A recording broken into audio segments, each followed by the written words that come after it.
Good morning, ladies and gentlemen. I'd like to be able to say, hello, y'all, like Tommy did yesterday, but I'm from England, and we say ladies and gentlemen. It's a real pleasure to be here this morning and talk to you about the power of here and what it really means for your industry. Actually, when I was thinking about this morning, the theme of my speech reminded me of a book that I read back in my hippie days. And yes, we had hippies in the UK as well, obviously a very long time ago. And it was called Be Here Now. And it was written by one of Timothy Leary's associates. And it was all about looking at the world differently. And I'm thinking that this morning we should be concentrating on the here, but also the now. And my aim is to encourage you all to experience the world and the potential for outdoor through the eyes of the emerging future consumer. And I think Jack's already raised a couple of very interesting thoughts that echo right through my speech. And I was here all day yesterday, and again, I think Jack's right, we've been talking a lot about the future already. But Jack was just talking about this idea of reconciling opposites, perhaps. We have in our minds an idea that, you know, there's this Generation Y and then the baby boomers, and these are quite different people. And we've got different skill sets, and digital is one thing and outdoors another. But all the way through, what I'm talking about is really trying to understand that in this very complicated, fast-moving world that we all live in, the answer as a marketer, as an advertiser, as a communicator has to be in finding ways to reconcile those opposites, bring these things together in creative and innovative solutions for the consumer. So, I'm going to talk about some trends, and just to give you a little bit of background, these are selected from the array of trends that we have at the Future Foundation. We do research in 26 markets globally, and we have on our database of trends, which is called Envision, about 90 trends at any time. And I've only got time to talk to you about 4 or 5 today. So just to understand that this is just a small look at all of the different things we could be looking at. But actually, another facet of the trends that we're finding rapidly changing is the way that they constantly interconnect and almost sort of shape-shift as we go through. So you'll get echoes of other big themes that we've been hearing about. We've been researching in the USA for 5 years, and we opened an office in New York just last year. And I suppose when we're talking about trends, what are we actually trying to define? We're talking about signs of change that can be perceived, analyzed, and described through quantitative and qualitative research. And what they are really giving us are clues to what the consumer of the future is going to want. And part of what our game is, if you like, is to always be thinking about when a particular change in behavior, whether it's going to be significant, and there are many different signs that you could pick up. Some turn out to be fads or fashions, and they don't last very long. Whether it's going to start embedding itself in the day-to-day lives of consumers, when it starts offering real benefits and working with the grain of their daily needs and wants, reinforcing their family, their work, and their social lives. And sometimes, whether it's going to become a really deep-rooted sort of, you know, embedded change. And one of the sort of first ones I want to talk about here is a sort of contextual driver, and we're calling this mobile first.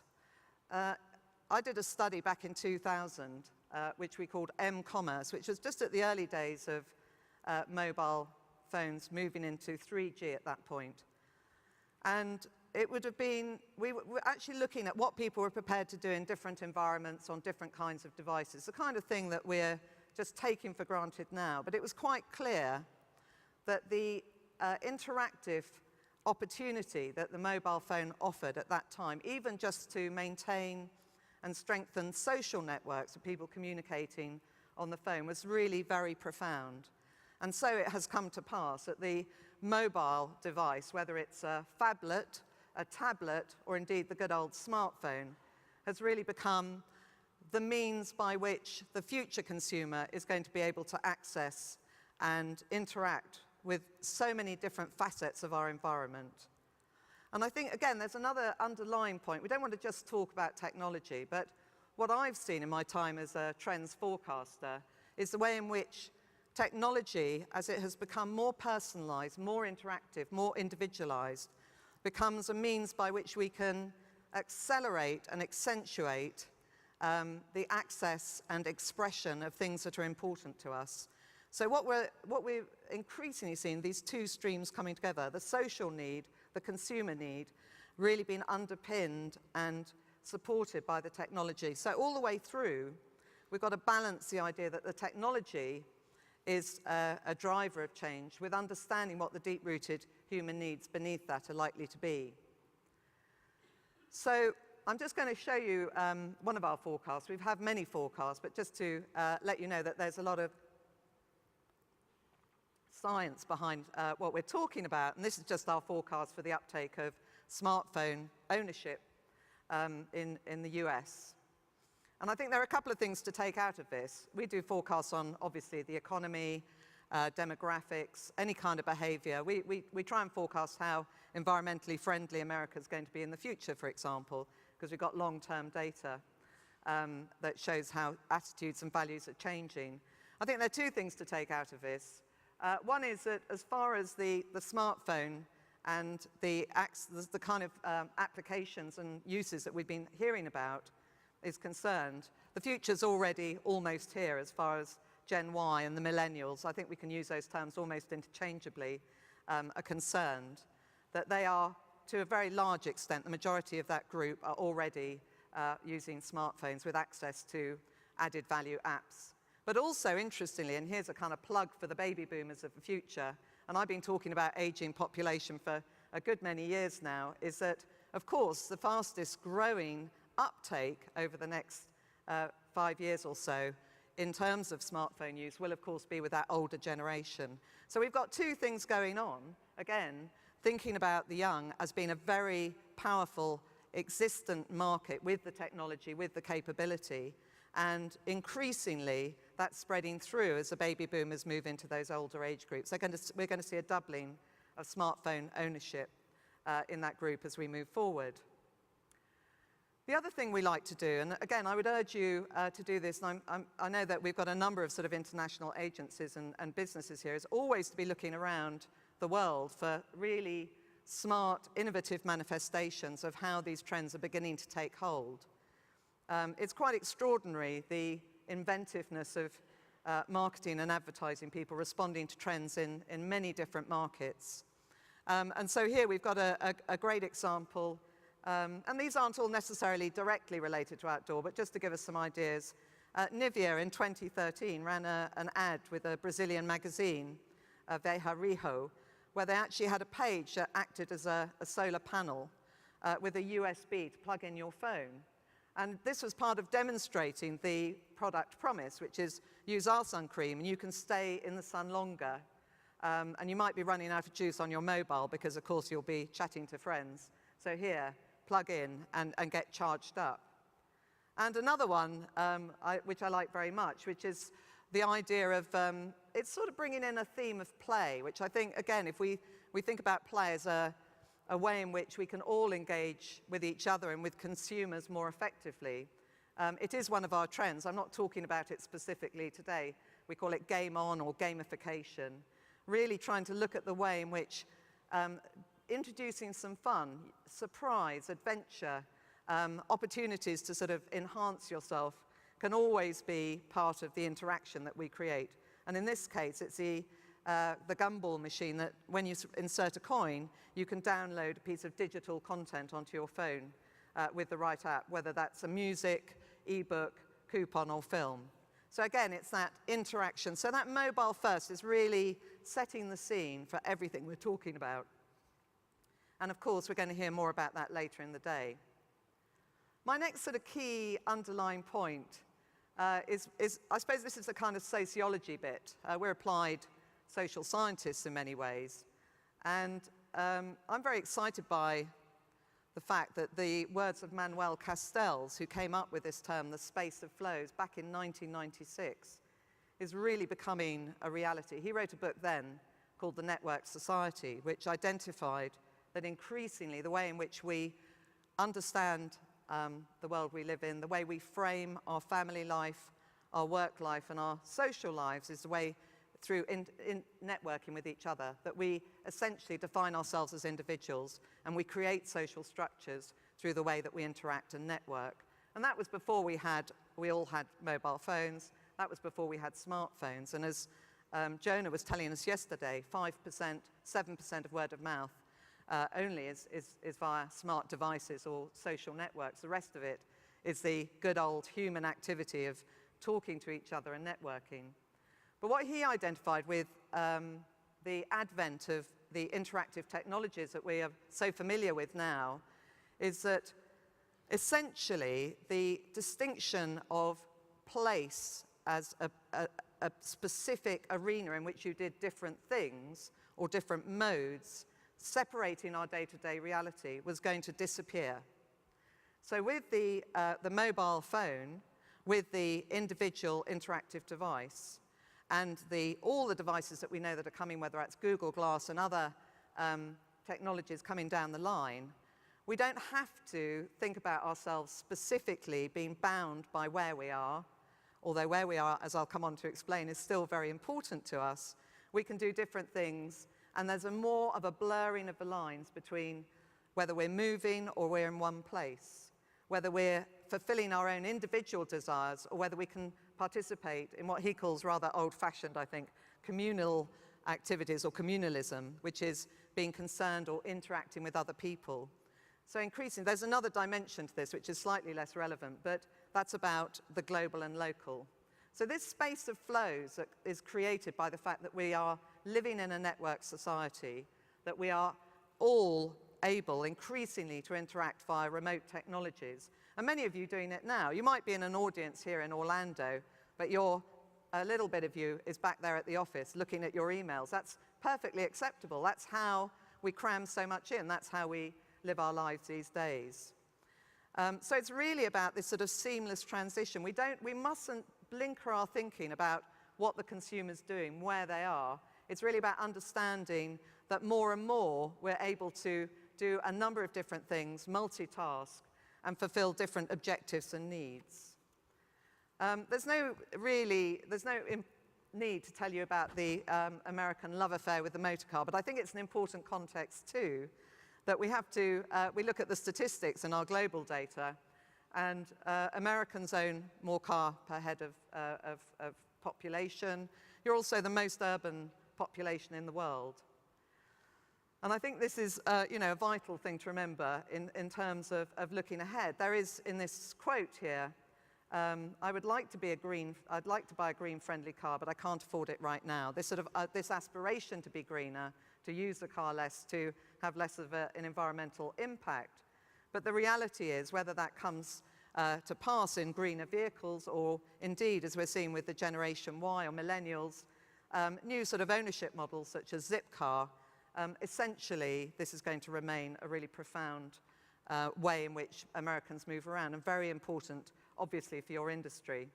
And I suppose part of what we're talking about here is that this space of flows, really, you can see it in action, not just with the way in which we all move around with our noses in our very small screens mostly these days, but increasingly in the way that the Internet of Things, which Jack talked about yesterday, is going to start being part of that surrounding environment, whether it's in the car with smarter devices, or indeed, for those of you that are cyclists in city environments or in local environments, the reality of smart helmets. The whole integrated environment around you will be encouraging the consumer, enabling the consumer to interact with technologies in different ways. And just a couple of examples here. I was quite struck by Nissan's Friend Me concept car. I don't know if you've come across this one. But essentially it means that you can all sit in the car and you can share content, interact with your social networks, and access journey-specific information. I remember in the old days with the kids, we actually used to play games and talk to each other in the car. But in the future, we're still going to be in those. I don't know whether this is a good idea. And of course, I think we've heard mention already of the driverless car with the endless opportunities that's going to provide, I think, for potential interaction with the outside world. And the one below, we had some really interesting things about Coca-Cola Local. This is just a great example of using the technology that's available to actually personalize billboards as part of a Share a Coke campaign in Tel Aviv, with 100,000 people downloading an app that meant their name would flash up over the road as they drove through. And I think it warned the driver that they were about to see something that might make them jump, so that hopefully the safety requirements were resolved. Again, on that theme of resolving paradoxes, it's a bit of a morning for plugging books. I'm just going to show you the Future Foundation book, which actually is available free, but we haven't got stocks here, so you'll have to give me your card if you'd like it. We're rather proud that it actually won the Marketing Book of the Year as voted by the Marketing Expert magazine. A panel of 15 marketing experts apparently thought it was the best book. But this really is about recognizing this point about how can you, as advertisers, as media owners, as space providers, bring together the sort of opposites that I was talking about. And part of this is that we have to recognize that as every consumer can hold mutually conflicting points of view about different things. So this is about how can you help them. Yes, you want to be environmentally friendly, but yay, you're a consumer. You want to buy stuff. You want to buy nice stuff. You know, what does that mean? How can you embed that? And strong trends will also generate counter trends. That's another facet of what we're talking about. And we have to recognize that all human behavior is very strongly governed by social norms. So we look at what other people do, we recognize that as being the norm, and we tend to follow on. But actually, quite often, there's another layer beneath that, which is what we really think and what we really feel. And I think politically correct language is a very good example of that. We also, sadly, for us researchers in the room, have to recognize that consumers don't always tell the truth in surveys. So part of what we're trying to do always is build a picture of what's really going on from multiple sources. And now I'm going to just move on to the 4 trends that I'd really like you to think about. The first of these is a bit of a favorite. And in fact, one of our we have these trend spotters now in about 40 markets, people on the streets and in all of the major US cities, said the hyper-individual is a great definition of what the young are becoming. And the hyper-individual is somebody who essentially wants to make the most of their lives. This is sort of individualism supercharged, but supported by the technology. We reckon that it's about 1 in 10 of the population in sort of both in the UK and over here could possibly be described as a hyper-individual. But I think we can recognize that we can all be a bit hyper these days. And it comes out of the confluence of 3 trends that are all very important in themselves. What we call maximizing behavior. And this is about making the most of every purchase, a sort of new normal post-downturn, if you like. In America, 62% agree that they shop around extensively to get the best deal. That goes up to 70% of young female millennial women, not surprising perhaps. The end of inefficiency. This is about outsourcing decision-making so that you don't have to waste time. It's really beginning to trust the algorithm. And part of this, we're beginning to see experiments here around Hunch, which eBay set up, all sorts of predictive services.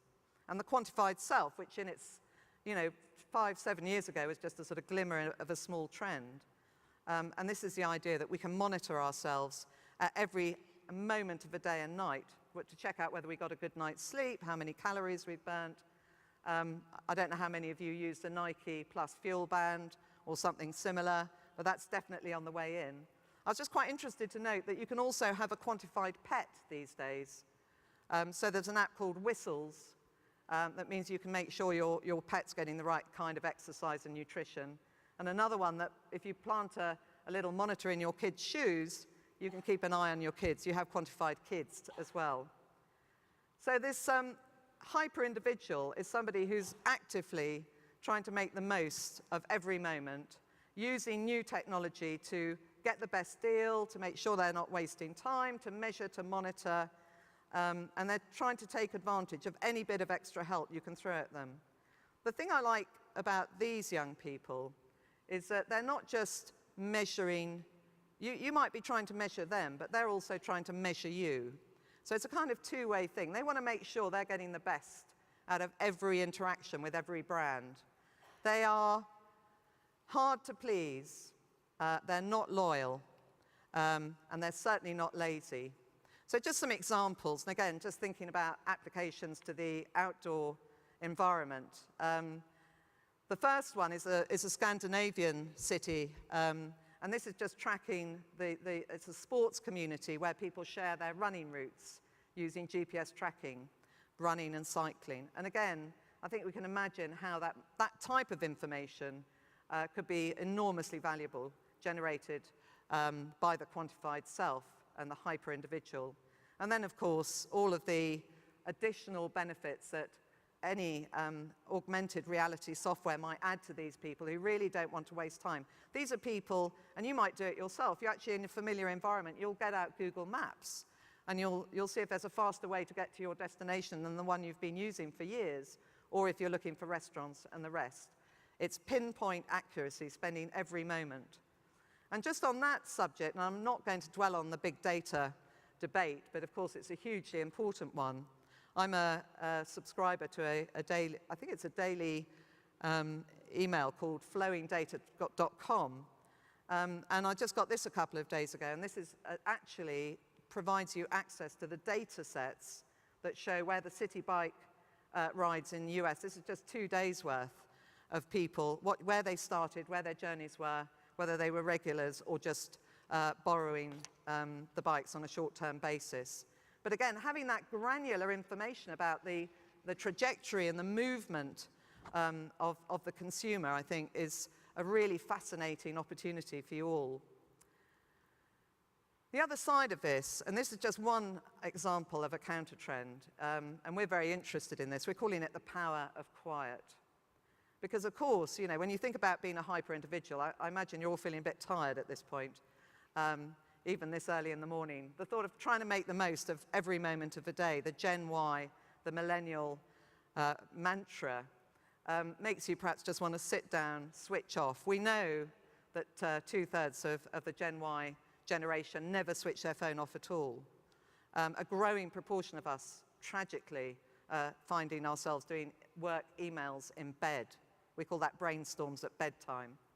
So, you know, no surprise that a sort of counter trend to all of that is just say, you know, please, let's just turn it off, switch it off, keep quiet. And there seems to be a growing appetite for this. So Stereo Public are providing a service where you can actually use exactly the same technology, but go and find somewhere quiet. And last year in Selfridges, one of our big stores, we found that they had opened up a quiet room where you had to switch off your phone. It was all white, peaceful Zen music, and you could put your feet up and just be a bit quiet. And of course, I think this is about, when we hear about mindfulness, it's very much in this ballpark. So my second trend is, again, bringing lots of different things together. And you'll notice that this particular cyclist has not yet got their smart helmet. So they are sort of juggling, trying to look at the local environment on their tablet or phablet. But it's really recognizing that, yes, hyper-individual is one thing, digital facilitation is another, but actually being in the local community, in the real world, is still as important as it ever was. And actually, in much of our data and many of our trends, is almost accentuated. You know, every new wave of technology, we think it's going to take us away from our real selves. But actually, the information, the knowledge, the pointers should enable us to do more of what we really value and what we really like. So there's a strong desire still to be part of the neighborhood and community. And again, we heard echoes about this Made in America. I thought your Art Everywhere industry initiative is absolutely fantastic way of sort of bringing so many different sort of interests and real hobbies and fascinations with culture into the local environment, engaging people in all of those cities. So everything, and this is, if you like, the sort of heart of the power of here is, you know, we do have our feet on the ground. We do want to be engaged with the communities around us. We do want to live in the environments. And just to let you know, I sacrificed a day on the way here to go and do some good trend spotting in New York City. And I thought a very good example, and it's a bit like the art everywhere that was being talked about yesterday. This is my colleague, Heather Corker, who's here today, who runs our New York office and is very much a millennial. She had me, we weren't quite in Times Square, on our way there, capturing a Fabergé-sponsored Easter egg with a QR code, which would give you information about the artist. So again, you know, there's so many examples already of how this is working. And what we're finding is this sort of location-based social networking is increasingly becoming part of the millennial generation's sort of day-to-day activity. Early days as yet, but we know about Foursquare, we know about Instagram, we know about Life 360. These are all ways in which, on the move, we're also keeping in touch with the local community, our local networks. And just an example here, and we heard, I thought, some great examples from the Lifetime Networks yesterday, Tim Nolan, about how much the broadcast world really value the opportunity to communicate with audiences out and about. This is ITV, one of our main channels, targeting through an app that's been downloaded viewers and telling them at specific times of the day what's going to be on. So we have a X Factor you'll recognize, so just making sure that people are sort of commuting with X Factor. There's a TOWIE, which is a bit like your Housewives of Orange County. That's targeted at consumers in bars and pubs on Friday and Saturday nights. And on the way home in the evenings, you get a message that says, Downton in your downtime. So really sort of being able to marry up the messages. And again, I think this is part of what we're tapping into in this area.